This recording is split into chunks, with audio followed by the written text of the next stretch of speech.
Welcome to XXL. Today we're unboxing yet another new truck. Now this is my first associated truck in many years. I think I've only had one other associated truck, and that was an SC10 that I bought probably back in like 2013 when I first got back into the hobby. These have been out for a while now. This is the Element Enduro. This particular model is the Knightrunner, so it has all the Night Custom special touches on it. They came out with the Knightrunner I think last year, and it had like a dark gray and black color scheme.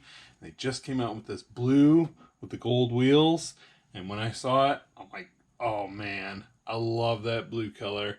You know, the gray is the easy way to go. Like, it looks super awesome, but I like to be a little different, so as soon as I saw the blue one, I knew I had to get this one. This just came in. I ordered it from Tower Hobbies, and I was excited to get it out of the box and check it out. Now, what's different about this particular model, the Element Enduro, is it has independent front suspension.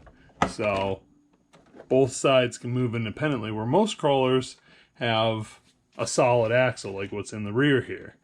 So haven't run anything like this yet. I'm pretty excited to get it out on the little crawler course and see how it handles. I think it should do pretty good so far. I mean, it looks pretty nice out of the box.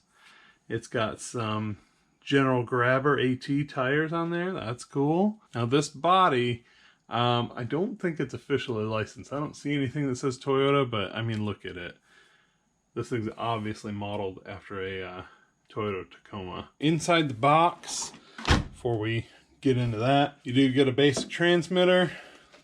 Feels pretty nice in the hands. Got all your adjustments up here for, you know, steering and throttle reverse, or any of the trims. It is a 3-channel radio. Not sure if that third channel is doing anything on there or not. I guess we'll see.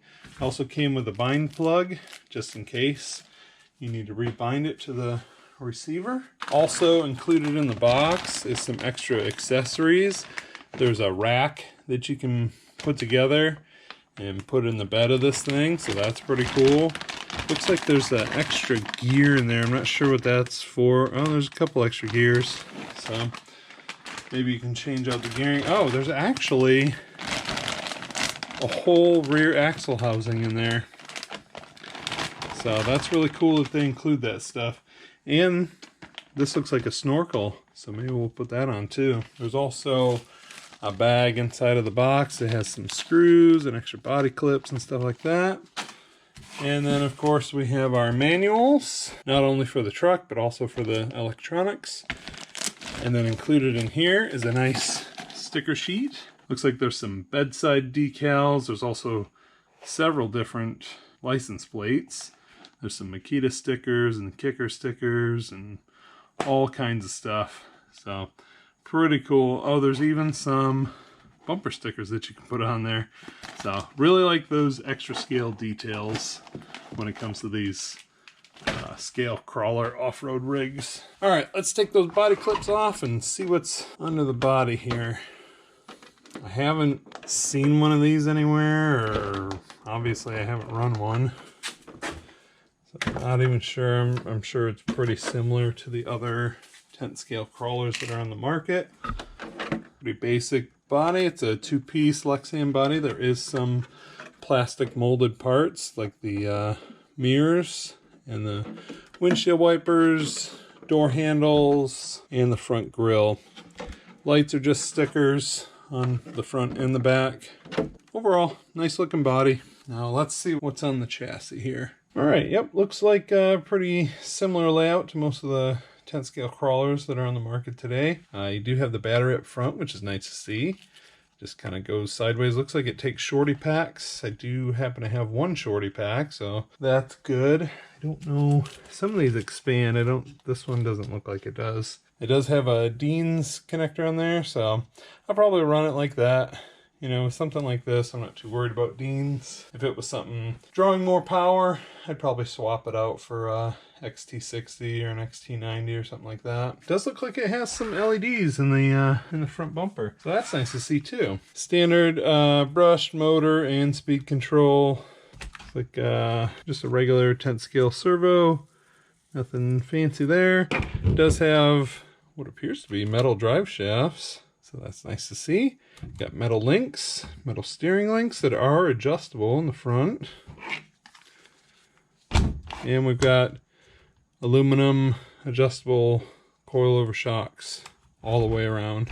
That bumper sticks way out. I was noticing there is a hole in the bumper for a hitch, but I don't know if I'd want to be putting a whole lot of weight on there. There is also a little scale muffler and tailpipe on there. That's a nice little touch. I'm going to pop the body back on this thing and set it off to the side. And I don't normally do this, but I want to direct my attention over to the box that it came in, because this is something I've never seen before.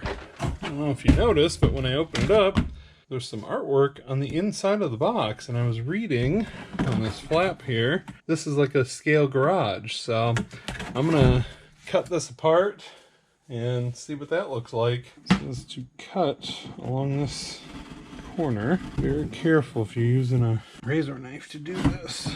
Open this thing up and see what the inside looks like. Oh wow, it's pretty big.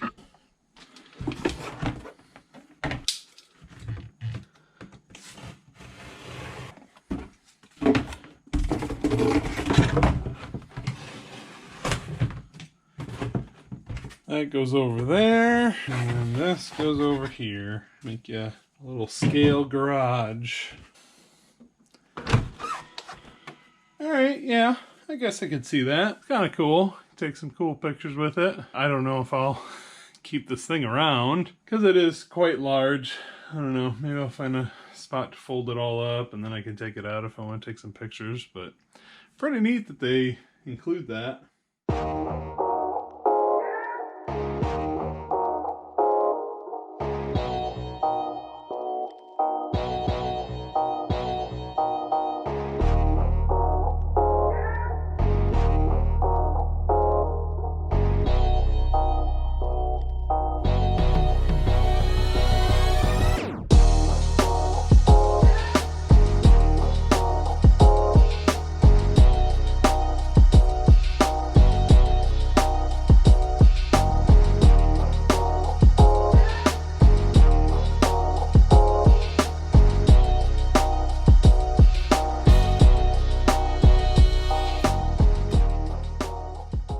I think that wraps it up for today's video. Let me know in the comments down below what you guys think of this new rig. I think it's going to be really cool. It's a little different than pretty much every other rig that I've run on my course back there, being that it's a independent front suspension. So I'm excited to get it out there. Be on the lookout for a video coming up real soon of me taking it on its first run. If you guys did enjoy this video, make sure to give it a big thumbs up. And if you haven't done so already, make sure to hit that subscribe button so you don't miss anything. And I'll see you guys in the next video.